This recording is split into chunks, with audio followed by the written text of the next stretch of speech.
ಎಲ್ಲರಿಗೂ ನಮಸ್ಕಾರ. ರವಿ ಕಾಣದ್ದನ್ನು ಕವಿ ಕಾಣಬಲ್ಲ ಎಂಬ ಒಂದು ನಾಣ್ಣುಡಿ ಇದೆ. ಅಂದರೆ ಈಗ ನಾನು ನಮ್ಮ ಅತಿಥಿಗಳಾದಂತಹ ಶ್ರೀಯುತ ಕುಮಾರ್ ಸಿ ಹೊಳೆ ನರಸೀಪುರ ಅವರ ಒಂದು ಪರಿಚಯವನ್ನು ಮಾಡಿಕೊಳ್ಳಲಿದ್ದೇನೆ. ಶ್ರೀಯುತ ಕುಮಾರ್ ಸಿ ಹೊಳೆ ನರಸೀಪುರ ಇವರು ವೃತ್ತಿಯಲ್ಲಿ ಅಧ್ಯಾಪಕರು ಹಾಗೂ ಪ್ರವೃತ್ತಿಯಲ್ಲಿ ಕವಿಗಳು ಮತ್ತು ಸಾಹಿತಿಗಳು. ಮೂಲತಃ ಹೊಳೆ ನರಸೀಪುರದವರು. ಕರ್ನಾಟಕ ಶಿಕ್ಷಣ ಇಲಾಖೆಯಲ್ಲಿ ರಾಜ್ಯ ಸಂಪನ್ಮೂಲ ವ್ಯಕ್ತಿಯಾಗಿ ಗುರುತಿಸಿಕೊಂಡಿದ್ದಾರೆ. ಶಿಕ್ಷಕರ ತರಬೇತುದಾರರಾಗಿ ರಾಜ್ಯಾದ್ಯಂತ 5,000ಕ್ಕೂ ಹೆಚ್ಚಿನ ಶಿಕ್ಷಕರಿಗೆ ತರಬೇತಿ ನೀಡಿದ್ದಾರೆ. ಶಿಕ್ಷಕರ ವೃತ್ತಿಪರ ಅಭಿವೃದ್ಧಿಗಾಗಿ DSERT ರೂಪಿಸಿದ ಕಲಿಕೆ ಮತ್ತು ಕಲಿಕೆಯನ್ನು ಪ್ರಭಾವಿಸುವ ಅಂಶಗಳು, ಶಿಕ್ಷಕ ಮತ್ತು ಅನುಕೂಲಿಸುವುದು, ನಿರಂತರ ಹಾಗೂ ವ್ಯಾಪಕ ಮೌಲ್ಯಮಾಪನ ಎಂಬ ಶಿಕ್ಷಕರ ತರಬೇತಿ ಸಾಹಿತ್ಯಗಳನ್ನು ರಚಿಸಿದ ತಂಡದಲ್ಲಿ ಇವರೂ ಒಬ್ಬರು. NCERT ರಾಷ್ಟ್ರಮಟ್ಟದಲ್ಲಿ ಇಂಗ್ಲೀಷ್ನಲ್ಲಿ ತಯಾರಿಸಿದ ನಿಷ್ಠಾ ಶಿಕ್ಷಕರ ತರಬೇತಿ ಸಾಹಿತ್ಯವನ್ನು ಕನ್ನಡಕ್ಕೆ ಅನುವಾದಿಸಿದ ನಮ್ಮ ರಾಜ್ಯದ DSERT ನೇತೃತ್ವದ ಅನುವಾದಕರ ತಂಡದಲ್ಲಿ ಇವರೂ ಒಬ್ಬರು. ಪಠ್ಯಪುಸ್ತಕ ಪರಿಷ್ಕರಣಾ ಸಲಹಾ ಸಮಿತಿಯಲ್ಲೂ ಕೂಡ ಕೆಲಸ ಮಾಡಿದ್ದಾರೆ. ಶಿಕ್ಷಣಕ್ಕೆ ಸಂಬಂಧಿಸಿದ ಇವರ ಲೇಖನಗಳು DSERT ಪ್ರಕಟಿಸುವ ಶಿಕ್ಷಣ ವಾರ್ತೆಯಲ್ಲಿ ನಿರಂತರವಾಗಿ ಪ್ರಕಟವಾಗುತ್ತಿರುತ್ತವೆ. ಅಗಸ್ತ್ಯ ಫೌಂಡೇಶನ್ ಮತ್ತು ಇನ್ಫೋಸಿಸ್ ಶಿಕ್ಷಣ ಫೌಂಡೇಶನ್ ಇವರ ಕನ್ಸ್ಟ್ರಕ್ಟಿವ್ ತರಗತಿ ಕಲಿಕೆಯ ಮೇಲೆ ಡಾಕ್ಯುಮೆಂಟರಿಯನ್ನು ತಯಾರಿಸಿವೆ. ಕುಮಾರ್ ಹೊನ್ನೇನಹಳ್ಳಿ ಎಂದೇ ಇವರು ಕಾವ್ಯಲೋಕದ ಕಾವ್ಯ ಮೋಹಿಗಳ ನಡುವೆ ಅತ್ಯಂತ ಪರಿಚಿತರಾಗಿರುವರು. ಇವರ ಪ್ರಕಟಿತ ಕವನ ಸಂಕಲನಗಳು ಪ್ರಳಯವಾಗುತ್ತಿರಲಿ, ನಡೆದಷ್ಟೂ ಬಯಲು. ಇವರ ಲೋಕಲ್ ಕ್ರಿಕೆಟ್ ಮತ್ತು ಹುಡುಗಾಟಗಳು ಎಂಬ ಪುಸ್ತಕವು ತಮ್ಮ ಬಾಲ್ಯದ ನೆನಪಿನಾಳದಿಂದ ಹೆಕ್ಕಿ ತೆಗೆಯಲಾಗಿದೆ. ಗೆಳೆತನದ ತಮ್ಮ ಅನುಭವಗಳನ್ನು ಅದರಲ್ಲಿ ಹಂಚಿಕೊಂಡಿದ್ದಾರೆ. ಅದರಲ್ಲಿ ಬರುವ ಕೊನೆಯ ಹನಿಯಲ್ಲಿ ಗೆಳೆತನದ ಮಹತ್ವ, ಜೀವನವನ್ನು ಎದುರಿಸುವ ಪರಿಯ ಬಗ್ಗೆ ಸುಂದರವಾಗಿ ವಿಶ್ಲೇಷಿಸಿದ್ದಾರೆ. ಈ ಎಲ್ಲ ಪುಸ್ತಕಗಳು ನಮ್ಮ ಆಡಳಿತ ಕಚೇರಿ 1ರಲ್ಲಿ ಗ್ರಂಥಾಲಯದಲ್ಲಿ ಲಭ್ಯವಿದೆ. ಇದರ ಉಪಯೋಗ ಪಡೆಯಬೇಕಾಗಿ ವಿನಂತಿ. ಇವರು ತಮ್ಮ 23 ವರ್ಷಗಳ ಬೋಧನಾ ಅನುಭವದ ಹಿನ್ನೆಲೆಯಲ್ಲಿ, ರಚನಾವಾದದ ಹಿನ್ನೆಲೆಯಲ್ಲಿ ಬರೆದಿರುವ ಅವರ ಪುಸ್ತಕ ಮೊಗ್ಗುಗಳ ತೋಟದಲ್ಲಿ ಶಿಕ್ಷಣ ಸಾಹಿತ್ಯದಲ್ಲೇ ಅಪರೂಪದ ಕೃತಿ ಎಂದು ಶಿಕ್ಷಣ ತಜ್ಞರಾದ ಅರವಿಂದ ಚೊಕ್ಕಾಡಿ ಅವರಿಂದ ಪ್ರಶಂಸೆಗೆ ಒಳಗಾಗಿದೆ. ಇವರ ವಿಜ್ಞಾನ ಲೇಖನಗಳು, ಶಿಕ್ಷಣದ ಲೇಖನಗಳು ಹಾಗೂ ಕವನಗಳು ನಾಡಿನ ಹಲವು ಪತ್ರಿಕೆಗಳಲ್ಲಿ ಹಾಗೂ ಸಂಪಾದಿತ ಪುಸ್ತಕಗಳಲ್ಲಿ ಪ್ರಕಟವಾಗಿವೆ. ಕ್ಲಬ್ ಹೌಸ್ ಎಂಬ ಆನ್ಲೈನ್ ಆ್ಯಪ್ನಲ್ಲಿ ಶೂನ್ಯಪೀಠ ಎಂಬ ಸಂವಾದ ವೇದಿಕೆಯ ಮೂಲಕ ನಾಡಿನ ಬಹಳಷ್ಟು ಸಾಧಕರೊಂದಿಗೆ ಸಂವಾದ ಕಾರ್ಯಕ್ರಮವನ್ನು ನಿರಂತರ 1 ವರ್ಷಗಳ ಕಾಲ ಪ್ರತಿ ಗುರುವಾರ ರಾತ್ರಿ 8ಕ್ಕೆ ನಡೆಸುತ್ತಾ ಬಂದಿದ್ದಾರೆ. ಹಾಸನದ ಆಕಾಶವಾಣಿ ಇವರ ಬದುಕು ಬರಹದ ಬಗ್ಗೆ ಸಂದರ್ಶನ ನಡೆಸಿ ಪ್ರಸಾರ ಕೂಡ ಮಾಡಿದೆ. ಇವರು ಭೌತಶಾಸ್ತ್ರ, ವಿದ್ಯುನ್ಮಾನದಲ್ಲಿ ಅಂದರೆ MSc ಮತ್ತು ಶಿಕ್ಷಣದಲ್ಲಿ M.Ed ಸ್ನಾತಕೋತ್ತರ ಪದವಿಗಳನ್ನು ಪಡೆದಿದ್ದಾರೆ. ಈ ಹಿಂದೆ ಹಳ್ಳಿ ಮೈಸೂರಿನ D.Ed ಕಾಲೇಜಿನಲ್ಲಿ 2 ವರ್ಷ, ಹಾಸನದ NDRKಯ B.Ed ಕಾಲೇಜಿನಲ್ಲಿ 1 ವರ್ಷ ಹಾಗೂ ಹೊಳೆ ನರಸೀಪುರದ ಸರ್ಕಾರಿ ಪ್ರಥಮ ದರ್ಜೆ ಕಾಲೇಜಿನಲ್ಲಿ 2 ವರ್ಷಗಳ ಕಾಲ ಉಪನ್ಯಾಸಕರಾಗಿದ್ದ ಅನುಭವ ಇವರಿಗಿದೆ. ಪ್ರಸ್ತುತ ಗಣಿತ ಹಾಗೂ ಭೌತಶಾಸ್ತ್ರ ಅಧ್ಯಾಪಕರಾಗಿ ಸರ್ಕಾರಿ ಪ್ರೌಢಶಾಲೆ ಗುರುಪುರ, ಹುಣಸೂರು ತಾಲೂಕಿನಲ್ಲಿ ಕರ್ತವ್ಯವನ್ನು ನಿರ್ವಹಿಸುತ್ತಿದ್ದಾರೆ. ಇವರ ಶಿಕ್ಷಕಿಯಾಗಿರುವ ಇವರ ಪತ್ನಿ ಹಾಗೂ 2 ಮಕ್ಕಳೊಂದಿಗೆ ಈಗ ಪ್ರಸ್ತುತ ಹುಣಸೂರಿನಲ್ಲಿ ನೆಲೆಸಿದ್ದಾರೆ. ಧನ್ಯವಾದಗಳು.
ವೇದಿಕೆ ಮೇಲೆ ಆಸೀನರಾಗಿರ್ತಕ್ಕಂತಹ ಅಧಿಕಾರಿ ಗಣ್ಯರೇ, ಅತಿಥಿ ಗಣ್ಯರೇ, ಹಾಗೆ ಈ ಸಭೆಯಲ್ಲಿ ನೆರೆದಿರತಕ್ಕಂತಹ ಎಲ್ಲ ಪ್ರೇಕ್ಷಕ ಬಂಧುಗಳೇ, ಮೊದಲನೇದಾಗಿ ನನ್ನಂಥ ಒಬ್ಬ ಸಾಮಾನ್ಯ ಸಾಹಿತಿಯನ್ನು ಇಲ್ಲಿವರೆಗೆ ಕರೆಸಿ ಒಂದು ಗೌರವವನ್ನು ಕೊಟ್ಟಿದ್ದಕ್ಕೆ ನಿಮ್ಮೆಲ್ಲರಿಗೂ ನಾನು ಆಭಾರಿಯಾಗಿದ್ದೇನೆ ಹಾಗೂ ನಿಮ್ಮ ಈ ಕೆಲಸವನ್ನು ನಾನು ಅಭಿನಂದಿಸ್ತೇನೆ ಅಂತ ಹೇಳೋದಕ್ಕೆ ಬಯಸ್ತೇನೆ.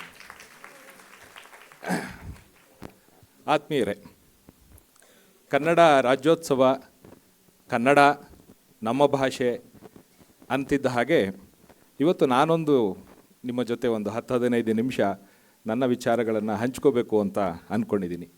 ಕನ್ನಡಿಗರು ಅಂದರೆ ನಾನು ಇತ್ತೀಚೆಗೆ ಗಮನಿಸ್ತಿದ್ದ ಹಾಗೆ ಎಷ್ಟು ಜಾಣರು ಅಂದರೆ, ಎದುರುಗಡೆಯವರು ಯಾರು ಯಾವ ಭಾಷೆಯಲ್ಲಿ ಮಾತನಾಡಿದ್ರು ಇವರು ಅದೇ ಭಾಷೆಯನ್ನು ಕಲಿತು ಅವ್ರ ಜೊತೆ ಮಾತನಾಡುವಷ್ಟು ಚಾಣಕ್ಯರು, ಬುದ್ಧಿವಂತರು ಹಾಗೂ ಇವರಷ್ಟು ಮೇಧಾವಿಗಳು ಯಾರೂ ಇಲ್ಲ.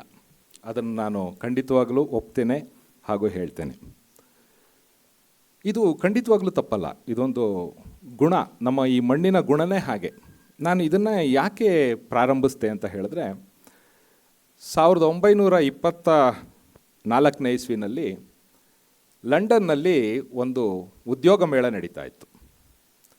ಆ ಉದ್ಯೋಗ ಮೇಳ ನಡೀತಾ ಇರಬೇಕಾದ್ರೆ ನಮ್ಮ ಮೈಸೂರು ಸಂಸ್ಥಾನದ ಒಂದು ಮಳಿಗೆ ಕೂಡ ಅಲ್ಲಿ ಇತ್ತು ಲಂಡನ್ನಲ್ಲಿ. ಅದರ ಉಸ್ತುವಾರಿಯನ್ನು SG ಶಾಸ್ತ್ರಿ ಅಂತಕ್ಕಂಥವ್ರು ನೆರವೇರಿಸ್ತಾ ಇದ್ರು, ಅದರ ಉಸ್ತುವಾರಿ ಮಾಡ್ತಾಯಿದ್ರು. ನಮ್ಮ ಮೈಸೂರು ಸಂಸ್ಥಾನ ಕೂಡ ಬೇಕಾದಷ್ಟು ಪ್ರಾಡಕ್ಟ್ಗಳನ್ನು ಇಲ್ಲಿ, ವಸ್ತುಗಳನ್ನು ಇಲ್ಲಿ ಉತ್ಪಾದನೆ ಮಾಡ್ತಾಯಿತ್ತು. ಅದ್ರ ಬಗ್ಗೆ ಅಲ್ಲಿ ವಿವರಣೆಯನ್ನು ಅವರು ಕೊಡ್ತಾಯಿದ್ರು. ನಿರರ್ಗಳವಾಗಿ ಬಂದಂಥವರೆಲ್ಲರಿಗೂ ಇಂಗ್ಲೀಷ್ನಲ್ಲಿ ಬಹಳ ಚೆನ್ನಾಗಿ ಅವರು ವಿವರಣೆಯನ್ನು ಕೊಡ್ತಾಯಿದ್ರು. ಇದಕ್ಕಿದ್ದಂಗೆ ಅವ್ರಿಗೊಂದು ಮಾತು ಕೇಳಿಸ್ತು, ಅಯ್ಯ ಗಾಂಚಾಲಿ ಬಿಡಿ, ಸ್ವಲ್ಪ ಕನ್ನಡದಲ್ಲಿ ಮಾತಾಡಿ ಅಂತ. ಇದು ಎಲ್ಲಿ ಕೇಳಿದ್ದು ಅಂತ ಹೇಳಿದ್ರೆ ಲಂಡನ್ನಲ್ಲಿ. ತಕ್ಷಣ ಶಾಸ್ತ್ರಿ ಅವ್ರಿಗೆ ಗಾಬರಿ ಆಯಿತು. ತಿರುಗಿ ನೋಡಿದ್ರು ಒಂದೇ ಸರಿಗೆ, ಯಾರಪ್ಪ ಇದು ಈ ಥರ ಅಂತ ಇರೋರು. ನೋಡಿದ್ರೆ ಯಾರೋ ಒಬ್ಬರು ಬ್ರಿಟಿಷ್ ವ್ಯಕ್ತಿ, ಒಬ್ಬ ವಯಸ್ಸಾದ ಬ್ರಿಟಿಷ್ ವ್ಯಕ್ತಿ ಬಂದು ನಿಂತಿದ್ದಾರೆ. ಅಲ್ಲಿ ನಿಂತ್ಕೊಂಡು ಅವರು ಕನ್ನಡದಲ್ಲಿ ಮಾತಾಡ್ತಿದ್ದಾರೆ. ಕನ್ನಡದಲ್ಲಿ ಮಾತಾಡ್ರಿ, ಇಂಗ್ಲೀಷಲ್ಲಿ ಯಾಕೆ ಮಾತಾಡ್ತಾ ಇದ್ದೀರಾ, ನನಗೆ ಕನ್ನಡ ಬರುತ್ತೆ ಹೇಳಿ ಅಂತ ಹೇಳ್ತಾ ಇದ್ದಾರೆ. ಶಾಸ್ತ್ರಿ ಅವ್ರಿಗೆ ಆ ಕ್ಷಣಕ್ಕೆ ಸ್ವಲ್ಪ ಗಾಬರಿ ಆಯಿತು, ಆದರೂ ಸಾವರಿಸ್ಕೊಂಡ್ರು. ಅದಾದಮೇಲೆ ಕನ್ನಡದಲ್ಲಿ ಅವರ ಉತ್ಪನ್ನಗಳ ಬಗ್ಗೆ ವಿವರಣೆಯನ್ನು ಕೊಡೋದಕ್ಕೆ ಶುರು ಮಾಡಿದ್ರು. ಆಗ ಆ ವ್ಯಕ್ತಿ ಕಣ್ಣು ಮುಚ್ಚಿ ಕನ್ನಡವನ್ನು ಕೇಳ್ತಾ, ಆಹಾ ಎಂಥ ಕನ್ನಡ, ಎಂಥ ಸುಮಧುರ, ಇದನ್ನು ಕೇಳ್ತಾ ಇದ್ದರೆ ನಾನು ಸ್ವರ್ಗದಲ್ಲಿ ತೇಲ್ತಾ ಇದ್ದೀನಿ ಅನ್ನುವಂತಹ ಭಾವನೆ ನನಗಾಗ್ತಾ ಇದೆ ಅಂಥೇಳಿ ಅವರ ಕಣ್ಣು ಮತ್ತು ಮನಸ್ಸುಗಳನ್ನು ತುಂಬಿಕೊಂಡು ಆನಂದ ತನ್ಮಯರಾಗಿ ಆ ಮಾತುಗಳನ್ನು ಕೇಳ್ತಾ ಹೋಗ್ತಾರೆ. ಆ ವ್ಯಕ್ತಿ ಯಾರು ಅಂತ ಹೇಳಿದ್ರೆ BL ರೈಸ್ ಅಂತಕ್ಕಂಥವ್ರು. ಬಹುಶಃ ಇಲ್ಲಿರ್ತಕ್ಕಂಥ ಭಾಳಷ್ಟು ಜನಕ್ಕೆ BL ರೈಸ್ ಅಂದರೆ ಯಾರು ಅಂತ ಗೊತ್ತಿರೋದಿಲ್ಲ ಅಂತ ಅಂದ್ಕೊಂಡಿದ್ದೀನಿ. BL ರೈಸ್ ಅಂತಕ್ಕಂಥವ್ರು 1860ರಲ್ಲಿ ನಮ್ಮ ಮೈಸೂರು ಅಂದರೆ ಮೈಸೂರು ರಾಜ್ಯಕ್ಕೆ ಒಂದು ಶಾಲಾ ಇನ್ಸ್ಪೆಕ್ಟರ್ ಆಗಿ ಬಂದಂಥವ್ರು. ಅವ್ರ ತಂದೆ ರೈಸ್ ಕೂಡ ಇಲ್ಲೇ ಬೆಂಗಳೂರಿನಲ್ಲಿದ್ದವರು. ಅವರು ಪಾದ್ರಿ ಆಗಿದ್ದರು. ಅವ್ರ ಮನೆಯಲ್ಲಿ ಪೂರ್ತಿ ಕನ್ನಡದ ವಾತಾವರಣ ಇತ್ತು. ಯಾಕಂದರೆ ಅವರು ಬೈಬಲ್ನ ಅಥವಾ ಕ್ರಿಶ್ಚಿಯನ್ ಬೋಧನೆಗಳನ್ನು ಅವರು ಕನ್ನಡದಲ್ಲಿ ಹೇಳಬೇಕಾಗಿತ್ತು. ಹಾಗಾಗಿ ಅವರು ಭಾಳ ಚೆನ್ನಾಗಿ ಕನ್ನಡವನ್ನು ಕಲ್ತಿದ್ರು. ಈ ಚಿಕ್ಕದ್ರಲ್ಲಿ ರೈಸ್ ಕೂಡ ಕನ್ನಡದ ವಾತಾವರಣದಲ್ಲೇ ಬೆಳೆದ್ರು. ದೊಡ್ಡವರಾದಮೇಲೆ ಇಂಗ್ಲೆಂಡ್ಗೆ ಹೋಗಿ ಓದಿ ಬಂದರು. ಅದಾದಮೇಲೆ ಅವರು ಮತ್ತೆ ಇಲ್ಲಿ ಭಾರತಕ್ಕೆ ಬಂದಾಗ ಅವರಿಗೆ ಮೈಸೂರು ಸಂಸ್ಥಾನ ಅವ್ರಿಗೊಂದು ಕೆಲಸವನ್ನು ಕೊಡ್ತು. ಏನು ಕೆಲಸ ಅಂದರೆ ಶಾಲೆಗೆ ಶಿಕ್ಷಣಾಧಿಕಾರಿಯಾಗಿ ಹೋಗಬೇಕು ಅಂತ. ಇವರು ಈ ಮೈಸೂರು ಪ್ರಾಂತ್ಯದಲ್ಲಿ ಎಲ್ಲ ಸುತ್ತಬೇಕಾದ್ರೆ ಹಳ್ಳಿಗಳನ್ನೆಲ್ಲ ಅವರು ಭೇಟಿ ಮಾಡ್ತಾರೆ. ಭೇಟಿ ಮಾಡಿದಾಗ ಅವರಿಗೆ ಬೇಕಾದಷ್ಟು ಶಾಸನಗಳು ಸಿಗೋದಕ್ಕೆ ಶುರುವಾಗುತ್ತೆ. ಆಶ್ಚರ್ಯ ಆಗುತ್ತೆ. ಆ ಶಾಸನಗಳನ್ನು ಬೆನ್ನತ್ತುತ್ತಾರೆ, ಅವರು ಹುಡುಕ್ತಾರೆ ಎಲ್ಲನೂ. ಶಾಸನಗಳಲ್ಲಿ ಏನೇನಿದೆ ಅನ್ನೋದನ್ನೆಲ್ಲ ನೋಡೋದಕ್ಕೆ ಶುರು ಮಾಡ್ತಾರೆ. ಅದಾದಮೇಲೆ ಅವರ ಆಸಕ್ತಿಯನ್ನು ಕಂಡು ಆ ಸುತ್ತಮುತ್ತ ಇರ್ತಕ್ಕಂಥ ಊರಿನ ಜನ ಎಲ್ಲ ಅವ್ರ ಮನೆಯಲ್ಲಿರ್ತಕ್ಕಂತಹ ಅಟ್ಟದಲ್ಲಿರ್ತಕ್ಕಂತಹ ಓಲೆಗರಿಗಳು, ತಾಮ್ರ ಶಾಸನಗಳು ಇದನ್ನೆಲ್ಲ ತಂದು ಕೊಡ್ತಾರೆ ಅವರಿಗೆ. ಅದನ್ನು ತೆಗಿತಾ ಹೋಗ್ತಾ ಇದ್ದಂಗೆ BL ರೈಸ್ ಅವರಿಗೆ ನಾನು ಎಂತಹ ಶ್ರೀಮಂತ ಪರಂಪರೆಯನ್ನು ಹೊಂದಿರತಕ್ಕಂಥ ಒಂದು ನಾಡಿನಲ್ಲಿ ನಾನಿದ್ದೇನೆ ಅನ್ನುವಂತಹ ಒಂದು ಜ್ಞಾನೋದಯ ಆಗ್ತದೆ. ಇವ್ರ ಕೆಲಸಗಳಿಗೆ ಇನ್ನೊಬ್ರು ಇರ್ತಾರೆ, JF ಫ್ಲೀಟ್ ಅಂತ ಹೇಳಿ. ಅವರೂ ಸಹ ಇವರ ಕೆಲಸಗಳಿಗೆ ಅವರೂ ಸಹ ತಮ್ಮ ಸಹಾಯವನ್ನು ಚಾಚ್ತಾರೆ. ಅವರು ಸಹ ಬೇಕಾದಷ್ಟು ಶಾಸನಗಳನ್ನು ಹುಡುಕಿ ತೆಗಿತಾರೆ. ಹುಡುಕಿ ತೆಗೆದಾಗ ಇವರಿಬ್ಬರಿಗೂ ಅರ್ಥ ಆಗಿದ್ದೇನಪ್ಪ ಅಂತ ಹೇಳಿದ್ರೆ, ನಾನು ವಾಸ ಮಾಡ್ತಿರ್ತಕ್ಕಂತಹ ಈ ನೆಲದ ಶ್ರೀಮಂತಿಕೆ ಇದೆಯಲ್ಲ, ಭಾಷಾ ಶ್ರೀಮಂತಿಕೆ ಆಗಿರ್ಬೋದು, ಇಲ್ಲಿಯ ಜನರ ಶ್ರೀಮಂತಿಕೆ ಆಗಿರಬಹುದು, ಇಲ್ಲಿಯ ಜನರ ಸಾಮರ್ಥ್ಯ ಆಗಿರ್ಬೋದು, ಅಬ್ಬಾ ಇದನ್ನು ನಾನು ಎಲ್ಲೂ ನೋಡೋದಕ್ಕೆ ಸಾಧ್ಯ ಇಲ್ಲ ಅನ್ನುವಂಥ ಅರಿವು ಉಂಟಾಗ್ತದೆ ಅವರಿಬ್ಬರಿಗೂ. ಅವ್ರು ತೆಗೆದಂತಹ ಕೃತಿಗಳ ಹೆಸರು ಕೇಳಿದ್ರೆ ಗಾಬರಿ ಆಗುತ್ತೆ ನಮಗೆ. ಮೊದಲನೇದಾಗಿ ಅವರು ಕವಿರಾಜ ಮಾರ್ಗವನ್ನು ಅವರೇ ಹುಡುಕಿ ತೆಗೆದಿದ್ದು. ಕವಿರಾಜ ಮಾರ್ಗ ಅಂತಿದ್ದಂಗೆ ನಿಮ್ಮೆಲ್ಲರಿಗೂ ಗೊತ್ತಿರಬೇಕು, ಕನ್ನಡದ ಮೊಟ್ಟ ಮೊದಲ ಉಪಲಬ್ಧ ಕೃತಿ ಅದು ಕವಿರಾಜ ಮಾರ್ಗ. ಕವಿರಾಜ ಮಾರ್ಗ ಇಲ್ಲಿವರೆಗೆ ಈಗ ಆಲ್ರೆಡಿ 1200 ವರ್ಷಗಳ ಹಿಂದಿನ ಒಂದು ಉಪಲಬ್ಧ ಕೃತಿ. ಕವಿರಾಜ ಮಾರ್ಗದಲ್ಲಿ ನೋಡಿದ್ರೆ ಅದನ್ನು ಓದ್ತಾ ಹೋದಾಗೆ ಕನ್ನಡದ ಬಗ್ಗೆ ವಿವರಣೆ ಸಿಗುತ್ತೆ. ಏನಂತ ಸಿಗುತ್ತೆ ಅಂತ ಹೇಳಿದ್ರೆ, ಕನ್ನಡದ ನಾಡು ಈಗೇನಿದೆ ಬೀದರ್ ಟು ಚಾಮರಾಜನಗರ ಅಲ್ಲ, ಅದು ಕಾವೇರಿಯಿಂದ ಗೋದಾವರಿವರೆಗೆ ಅಂತ ಹೇಳ್ತಾನೆ. ಗೋದಾವರಿ ನದಿ ಎಲ್ಲಿವರೆಗೆ ಹರಿಯುತ್ತೆ ಅಲ್ಲಿವರೆಗೆ ಕನ್ನಡ ನಾಡು ಇದೆ ಅಂತ ಹೇಳಿ ಕವಿರಾಜ ಮಾರ್ಗದಿಂದ ನಮಗೆ ಗೊತ್ತಾಗ್ತಾ ಹೋಗುತ್ತೆ. ಬಹಳ ಇನ್ನೊಂದು ವಿಷಯ ಏನು ಗೊತ್ತಾಗುತ್ತೆ ಅಂದರೆ, ನಮ್ಮ ಕನ್ನಡ ನಾಡಿನಲ್ಲಿ ಇದ್ದಂತಹ ಜನ ಎಂಥವರಪ್ಪ ಅಂತ ಹೇಳಿದ್ರೆ, ಕುರಿತೋದದೆಯಂ ಕಾವ್ಯ ಪ್ರಯೋಗ ಪರಿಮತಿಗಳು ಓದದೇ ಬೇಕಾಗಿಲ್ಲ, ಅವರು ಸಾಮಾನ್ಯ ಜನ ಅವರು. ಆದರೂ ಅವರಿಗಿರ್ತಕ್ಕಂತಹ ಕಾವ್ಯ ಶಕ್ತಿ ಇನ್ಯಾರಿಗೂ ಇಲ್ಲ. ಕಾವ್ಯವನ್ನು ಅರ್ಥ ಮಾಡಿಕೊಳ್ಳಬಲ್ಲರು, ಕಾವ್ಯವನ್ನು ರಚಿಸಬಲ್ಲರು, ಕಾವ್ಯವನ್ನು ಹೇಳಬಲ್ಲರು ಅನ್ನುವಂತಹ ಮಾತು ಕವಿರಾಜ ಮಾರ್ಗದಲ್ಲಿ ಸಿಗುತ್ತೆ. ಒಂದನ್ನು ಅರ್ಥ ಮಾಡ್ಕೋಬೇಕು, ಯಾವುದಾದ್ರೂ ಒಂದು ಭಾಷೆಯಲ್ಲಿ ಕಾವ್ಯವನ್ನು ಬರೆಯೋದಕ್ಕೆ ಶುರು ಮಾಡಿದ್ದಾರೆ, ಜನ ಕಾವ್ಯವನ್ನು ಓದಿ ಅರ್ಥ ಮಾಡ್ಕೊಳ್ಳುವ ಶಕ್ತಿ ಇದೆ ಅಂತ ಹೇಳಿದ್ರೆ ಅವರ ಬೌದ್ಧಿಕ ಮಟ್ಟ ಬಹಳ ಉನ್ನತವಾದದ್ದು ಅಂತ ಅರ್ಥ. ಹಾಗಾಗಿ ಕಾವ್ಯಕ್ಕೆ ಯಾವಾಗಲೂ ಸಹ ಸಾಹಿತ್ಯ ವಲಯದಲ್ಲಿ ಉನ್ನತವಾದ ಸ್ಥಾನವನ್ನೇ ಕೊಟ್ಟಿರ್ತಕ್ಕಂಥದ್ದು. ಕಾವ್ಯವನ್ನು ಸುಮ್ಮನೆ ಕಟ್ಟೋದಕ್ಕೆ ಸಾಧ್ಯ ಇಲ್ಲ, ಕಾವ್ಯವನ್ನು ಸಾಮಾನ್ಯರು ಅರ್ಥ ಮಾಡ್ಕೊಳ್ಳೋದಕ್ಕೆ ಸಾಧ್ಯ ಇಲ್ಲ. ಆದರೆ ಕವಿರಾಜ ಮಾರ್ಗದಲ್ಲಿ 1200 ವರ್ಷಗಳ ಹಿಂದೆನೇ ಹೇಳಿರ್ತಕ್ಕಂಥದ್ದು ಏನಪ್ಪ ಅಂದರೆ, ಸಾಮಾನ್ಯನೂ ಸಹ ಕಾವ್ಯವನ್ನು ಚೆನ್ನಾಗಿ ಅರ್ಥ ಮಾಡಿಕೊಳ್ಳಬಲ್ಲಂತಹ ವ್ಯಕ್ತಿಗಳು ಕರ್ನಾಟಕದವರು ಅಂತ ಹೇಳುವ ಮಾತುಗಳನ್ನು ನಾವು ಅಲ್ಲಿ ಕಾಣ್ತೇವೆ. ಬಹಳ ವಿಷಯ ಏನಂತ ಹೇಳಿದ್ರೆ, ಕನ್ನಡ ಮತ್ತು ತಮಿಳು ಅಥವಾ ಇತರ ಭಾರತ ಭಾಷೆಗಳ ಬಗ್ಗೆ ನಮ್ಮಲ್ಲಿ ಚರ್ಚೆ ಆಗ್ತಾ ಇರ್ತದೆ. ಎಷ್ಟು ವರ್ಷ ಹಳೆಯದು ನಮ್ಮ ಕನ್ನಡ ಅಂತ ಹೇಳಿ. ತಮಿಳೇ ಅತ್ಯಂತ ಪ್ರಾಚೀನವಾದುದು ಅಂತ ಹೇಳುವ ಮಾತುಗಳನ್ನೆಲ್ಲ ಕೇಳ್ತಾ ಇದ್ದೀರಿ ನೀವು.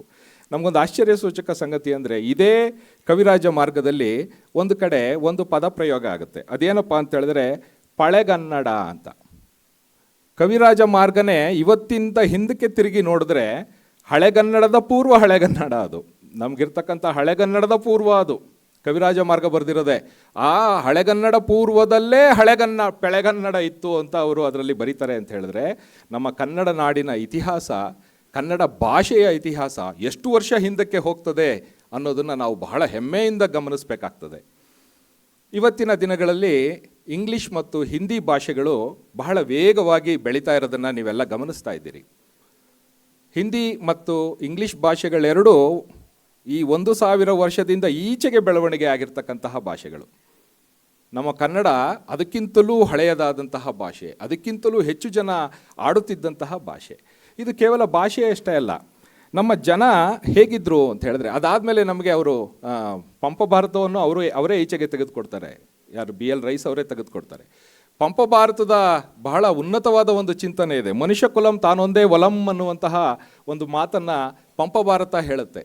ಮನುಷ್ಯ ಕುಲ ತಾನೊಂದೇ ಒಲಂ ಅಂತಕ್ಕಂಥ ಹೇಳುವಂತಹ ಮಾತು ಎಂತಹ ಉನ್ನತವಾದ ಚಿಂತನೆ ಅನ್ನೋದನ್ನು ಯೋಚನೆ ಮಾಡಬೇಕು.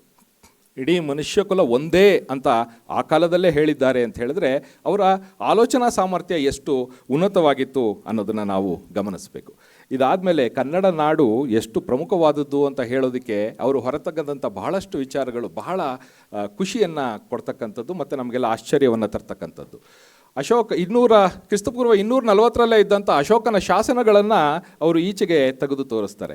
ಎಲ್ಲರಿಗೂ ಗೊತ್ತಿರಬೇಕು, ಅಶೋಕನ ತಾತ ಚಂದ್ರಗುಪ್ತ ಮೌರ್ಯ ಕ್ರಿಸ್ತಪೂರ್ವದಲ್ಲೇ ತಾನು ತನ್ನ ಪಟ್ಟವನ್ನು ತೊರೆದು ತನ್ನ ಮಕ್ಕಳಿಗೆ ಅವರು ಪಟ್ಟಾಭಿಷೇಕವನ್ನು ಮಾಡಿ ತಾನು ಸಲ್ಲೇಖನ ವ್ರತವನ್ನು ಕೈಗೊಳ್ಳೋದಕ್ಕೆ ಕರ್ನಾಟಕದ ಶ್ರವಣಬೆಳಗೊಳಕ್ಕೆ ಬಂದು ತನ್ನ ಕೊನೆಯ ಉಸಿರನ್ನು ಎಳಿತಾನೆ ಅಂತಕ್ಕಂಥದ್ದು. ಇತ್ತೀಚಿನ ದಿನಗಳಲ್ಲಿ ಇನ್ನೂ ಒಂದು ವಿಷಯ ಏನು ಗೊತ್ತಾಗ್ತಾ ಇದೆ ಅಂತ ಹೇಳಿದ್ರೆ, ಅಶೋಕ ಕೂಡ ತನ್ನ ಕೊನೆಯ ದಿನಗಳನ್ನು ಕರ್ನಾಟಕದಲ್ಲೇ ಕಳೆದ ಅನ್ನುವಂತಹ ಮಾತುಗಳು ಸಹ ಈಗ ಕಂಡು ಬರ್ತಾ ಇದೆ. ಅಂದರೆ ಭಾರತದ ಕನ್ನಡದ ನೆಲ, ಕನ್ನಡದ ಭಾಷೆ ಅಂತಕ್ಕಂಥದ್ದು ಬಹಳ ಪ್ರಮುಖವಾದಂಥದ್ದು ಅಂತಕ್ಕಂಥದ್ದು.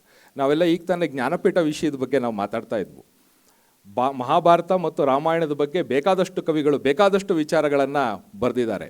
ನಿಮ್ಮೆಲ್ಲರಿಗೂ ಗೊತ್ತಿರ್ಬೋದು. ಕುವೆಂಪು ಅವರಿಗೆ ಅದೇ ಥರದ ಒಂದು ರಾಮಾಯಣಕ್ಕೆ ಅವರಿಗೆ ಒಂದು ಜ್ಞಾನಪೀಠ ಪ್ರಶಸ್ತಿ ಸಿಕ್ತು. ಬಹುಶಃ ನಿಮ್ಗೆ ಆಶ್ಚರ್ಯ ಆಗ್ಬೋದು, ಇಷ್ಟೆಲ್ಲ ರಾಮಾಯಣಗಳಲ್ಲಿ ಕುವೆಂಪುರವರಿಗೆ ರಾಮಾಯಣಕ್ಕೆ ಯಾಕೆ ಜ್ಞಾನಪೀಠ ಪ್ರಶಸ್ತಿ ಬಂತು ಅಂತ. ಎಲ್ಲರೂ ಸಹ ಒಂದು ಕಾವ್ಯದಲ್ಲಿ ಒಬ್ಬ ವ್ಯಕ್ತಿಯನ್ನು ನಾಯಕನನ್ನಾಗಿ ಮಾಡಿ ಅಥವಾ ಇನ್ನೊಬ್ಬನನ್ನು ಪ್ರತಿನಾಯಕನನ್ನು ಮಾಡಿ ಅವರು ಕಥೆಯನ್ನು ಬರೆದ್ರೆ, ಕುವೆಂಪುರವರು ಕೇವಲ ಸಂದರ್ಭವನ್ನು ಅಲ್ಲಿ ಖಳನಾಯಕನಾಗಿ ಚಿತ್ರಿಸ್ತಾರೆ ಹೊರತು ಯಾವ ವ್ಯಕ್ತಿಯನ್ನೂ ಸಹ ಅವರು ಖಳನಾಯಕನನ್ನಾಗಿ ಚಿತ್ರಿಸೋದಿಲ್ಲ. ಹಾಗಾಗಿ ಅವರ ಅಂತಹ ಆಲೋಚನೆ ಎಂಥ ಅದ್ಭುತ ಅನ್ನುವಂತಹ ಮಾತುಗಳು ಆ ವಿಮರ್ಶಾ ವಲಯದಲ್ಲಿ ಕಂಡುಬರ್ತದೆ. ಹಾಗಾಗಿ ಇಂತಹ ಚಿಂತನೆಗಳನ್ನು ಹೊಂದಿರತಕ್ಕಂತಹ ನಾಡು ಯಾವುದು ಅಂತ ಹೇಳಿದ್ರೆ ನಮ್ಮ ಕನ್ನಡ ನಾಡು. ಕರ್ನಾಟಕದಲ್ಲಿ ಇತ್ತೀಚೆಗೆ ನಾವೆಲ್ಲರೂ ಏನು ಮಾಡ್ತಾ ಇದ್ದೀವಿ ಅಂತ ಹೇಳಿದ್ರೆ, ಬೇರೆ ಭಾಷೆಯವರನ್ನು ಕನ್ನಡ ಮಾತನಾಡು ಅಂತ ಹೇಳಿ ಜೋರು ಮಾಡ್ತಕ್ಕಂಥ ಬೇಕಾದಷ್ಟು ಇನ್ಸಿಡೆಂಟ್ಗಳನ್ನು ನಾವು ಗಮನಿಸ್ತಾ ಇದ್ದೀವಿ. ಬಹುಶಃ ಬೇರೆ ಭಾಷಿಕರು ಸಹ ಕನ್ನಡವನ್ನು ಕಲಿಯೋದಕ್ಕೆ ಬಹಳ ಉತ್ಸುಕರಾಗೇ ಇದ್ದಾರೆ. ಈಗ ತಾನೇ ಇಬ್ಬರು ಅಧಿಕಾರಿಗಳು ಸಹ ಕನ್ನಡದಲ್ಲಿ ಮಾತನಾಡಿ ಕನ್ನಡಕ್ಕೆ ಮಾತನಾಡೋದಕ್ಕೆ ನಮ್ಮ ಒಲವಿದೆ ಅನ್ನುವಂತಹ ಮಾತುಗಳನ್ನು ಹೇಳಿದ್ರು. ಅದೇ ರೀತಿ ಈ ಕರ್ನಾಟಕಕ್ಕೂ ಸಹ ಕನ್ನಡವನ್ನು ಇವತ್ತಿನ ಈ ಸ್ಥಾನದಲ್ಲಿ ನಿಲ್ಲಿಸೋದಕ್ಕೆ ಕಾರಣಕರ್ತರು ಸಹ ಕನ್ನಡದಿಂದ ಹೊರಗಡೆಯಿಂದ ಬಂದವರೇ. ಇದನ್ನು ನೋಡಿ ನಮ್ಗೆ ಆಶ್ಚರ್ಯ ಆಗುತ್ತೆ. ವಿಜಯನಗರ ಸಂಸ್ಥಾನಕ್ಕಿಂತ ಮುಂಚೆ ಅಂದರೆ 15ನೇ ಶತಮಾನದಿಂದ ಹಿಂದೆ ಕನ್ನಡ ಉತ್ತುಂಗದಲ್ಲೇ ಇತ್ತು. ಯಾವಾಗ ವಿಜಯನಗರ ಸಂಸ್ಥಾನ ಕೆಳಗೆ ಬೀಳ್ತೋ ಅದಾದ ಮೇಲೆ ಕನ್ನಡ ಅಂತಕ್ಕಂಥದ್ದು ನಿಧಾನವಾಗಿ ಕನ್ನಡ ನೆಲದಲ್ಲೇ ಮರೆಯಾಗುವಂತಹ ಕಾಲ ಬಂದು ಕೂತಿತ್ತು. ಅಂತಹ ಸಂದರ್ಭದಲ್ಲಿ ಈ ಕರ್ನಾಟಕದ ಕನ್ನಡಕ್ಕೆ ಕೊನೆ ಮೊಳೆ ಯಾವಾಗ ಬಿದ್ದಿತ್ತು ಅಂತ ಹೇಳಿದ್ರೆ 1799ರಲ್ಲಿ ಮೈಸೂರಿನಲ್ಲಿ ಟಿಪ್ಪು ಸುಲ್ತಾನ್ ಸತ್ತಾಗ. ಅದಾದಮೇಲೆ ಇಡೀ ಕರ್ನಾಟಕವನ್ನು 4 ಭಾಗಗಳಾಗಿ ಹಂಚಿ ಮರಾಠರು, ಹೈದರಾಬಾದ್ ನಿಜಾಮರು, ಮದ್ರಾಸಿನ ಬ್ರಿಟಿಷರು ಒಂದೊಂದು ಕಡೆಗೆ ತೊಗೊಂಡ್ಬಿಡ್ತಾರೆ. ಯಾವುದೋ ಒಂದು ಚಿಕ್ಕ ಭಾಗ ನಮ್ಮ ಮೈಸೂರಿನ ಮಹಾರಾಜರು ಅದನ್ನು ಪಡ್ಕೋತಾರೆ.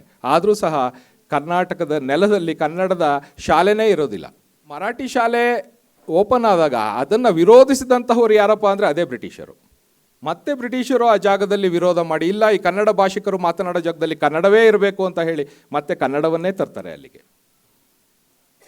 ಅದಾದ ಮೇಲೆ ಬಂದಂತಹ ಹಲವು ಬ್ರಿಟಿಷ್ ಅಧಿಕಾರಿಗಳು ನಿಧಾನವಾಗಿ ಕನ್ನಡದಲ್ಲಿ ಕೇವಲ 1-2 ಕನ್ನಡ ಶಾಲೆಗಳಿದ್ದನ್ನು ಅದನ್ನು 500 ಶಾಲೆಗಳಿಗೆ ಏರಿಸ್ತಾ ಹೋಗ್ತಾರೆ. BL ರೈಸ್ ಮತ್ತು ಫ್ಲೀಟ್ ಅಂತಕ್ಕಂತಹ ಇಬ್ಬರು ಅಶ್ವಿನಿ ದೇವತೆಗಳು ಅಂತ ಕರೀತಾರೆ ಅವರನ್ನು. ಅವರು ಈ ಕನ್ನಡ ನಾಡಿನ ಈ ಸಾಂಸ್ಕೃತಿಕ ಶ್ರೀಮಂತಿಕೆ, ಭಾಷಾ ಶ್ರೀಮಂತಿಕೆಯನ್ನು ನೋಡಿ ಇದನ್ನು ನಾವು ಬೆಳೆಸಬೇಕು, ಇದನ್ನು ನಾವು ಹಾಳು ಮಾಡಬಾರ್ದು ಅಂತ ಹೇಳಿ ಅದನ್ನು ಎತ್ತುತ್ತಾ ಬರ್ತಾರೆ. ಅವರು ಎತ್ತದ ಹಾಗೆ ನಿಧಾನವಾಗಿ ಕನ್ನಡ ಏನಾಗುತ್ತೆ ಅಂತ ಹೇಳಿದ್ರೆ ತನ್ನ ವೇಗವನ್ನು ಪಡ್ಕೊಳ್ಳುತ್ತೆ. ಆ ಕಾಲದಲ್ಲೇ 700ಕ್ಕೂ ಹೆಚ್ಚು ಆಗುವಂತೆ ಅವರು ತಮ್ಮ ಅಧಿಕಾರಾವಧಿಯಲ್ಲಿ ನೋಡ್ಕೊಳ್ತಾರೆ ಡೆಪ್ಯೂಟಿ ಚನ್ನಬಸಪ್ಪನವರು. ಹಾಗಾಗಿ ಕನ್ನಡ 18ನೇ ಶತಮಾನದಲ್ಲಿ ಕಣ್ಣಿಗೆ ಕಾಣದ ಹಾಗಿದ್ದಂತಹ ಕನ್ನಡ 19ನೇ ಶತಮಾನದಲ್ಲಿ ಕನ್ನಡ ಅಂತಕ್ಕಂಥದ್ದು ಬೆಳೆಯೋದಕ್ಕೆ ಕಾರಣಕರ್ತರು ಯಾರಪ್ಪ ಅಂತ ಹೇಳಿದ್ರೆ ಹೊರಗಡೆಯಿಂದ ಬಂದವರೇ ಕನ್ನಡವನ್ನು ಹೆಚ್ಚು ಬೆಳೆಸಿದ್ದಾರೆ. ಅವರು ಹೆಚ್ಚಾಗಬೇಕಾಗಿದೆ ಅನ್ನೋದನ್ನು ಅದು ಹೇಳ್ತದೆ. ಅಧಿಕಾರದ ಗದ್ದುಗೆಯಲ್ಲಿರ್ತಕ್ಕಂಥವರು ಕನ್ನಡವನ್ನು ಸರಿಯಾಗಿ ಗಮನಿಸಿ ಅದಕ್ಕೆ ಬೆಳವಣಿಗೆಗೆ ಬೇಕಾದಂತಹ ಬೆಂಬಲವನ್ನು ಕೊಟ್ಟರೆ ಯಾವುದೇ ಭಾಷೆ ಉಳಿಯೋದಕ್ಕೆ ಸಾಧ್ಯ ಆಗ್ತದೆ. ಅದಕ್ಕೆ ಅಭಿಮಾನಿಗಳಾದ ನಾವು, ಕನ್ನಡವನ್ನು ಮಾತನಾಡ್ತಕ್ಕಂಥ ನಾವು ಕನ್ನಡದ ಹೆಮ್ಮೆಯನ್ನು, ಕನ್ನಡದ ಹಿರಿಮೆಯನ್ನು ಅರಿತುಕೊಂಡು ಅದರ ಮೂಲಕ ನಾವು ಈ ಭಾಷೆಯನ್ನು ಉಳಿಸಿಕೊಳ್ಳುವಂತಹ, ಭಾಷೆ ಉಳಿದ್ರೆ ಸಂಸ್ಕೃತಿ ಉಳಿತದೆ, ಸಂಸ್ಕೃತಿ ಉಳಿದ್ರೆ ಈ ನೆಲದಲ್ಲಿ ಕನ್ನಡಿಗರು ಉಳಿತಾ ಹೋಗ್ತದೆ, ಎಲ್ಲರನ್ನೂ ಸೆಳಿತಾ ಹೋಗ್ತದೆ ಅಂತ ಹೇಳ್ತಾ ನಾನು ಇಲ್ಲಿವರೆಗೆ ಮಾತನಾಡೋದಕ್ಕೆ ಅವಕಾಶಗಳನ್ನು ಕೊಟ್ಟಿದ್ದಕ್ಕೆ ಧನ್ಯವಾದಗಳನ್ನ ಹೇಳಿ ನಾನು ಮಾತುಗಳನ್ನು ಮುಗಿಸ್ತೇನೆ.